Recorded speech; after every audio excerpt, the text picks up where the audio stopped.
Magluluto tayo ng ating agahan. Okay, so ito po, meron po tayong pusit. Ito, pipiliin natin ito. So, makikita natin, hindi po siya buo. Kasi pinagati-hatian po ito. Bali, tatlo silang naglambat. So, hinati po sa tatlo itong pusit na to. Ayan po.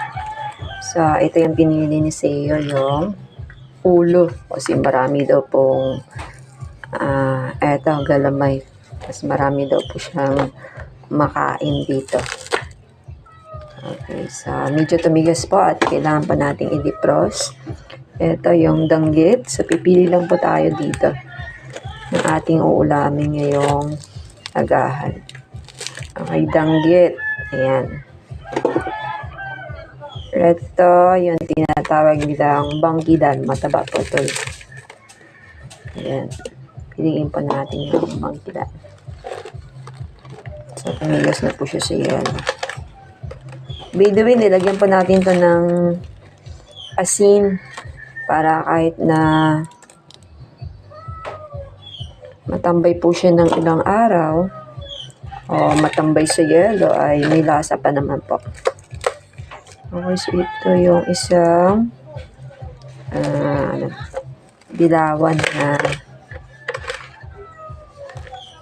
danggit. Okay, so ito po. Ito pa pong isa. Oops. Ayan, so ayan na po yung ating napili. So, goods na to. Pwede na itong magiging agahan ngayon kasi 4 lang naman po kaming kakain. Okay. Ayan, so takpan muna natin. Okay, kukuha po tayo ng ating ilalahok sa ating sinigang. Okay, so ito po yung tinatawag na talinamnam. Ayun po, mayroon siyang bulaklak. So, masarap po siya. So, malinamnam po yung kanyang dahon.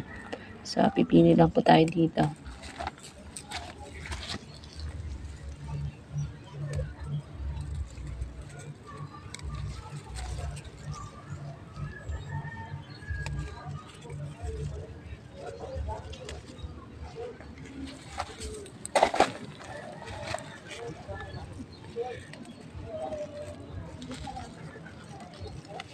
Okay, so ito lang po yung ating kinuha. So, konti lang po yung ating lalagay.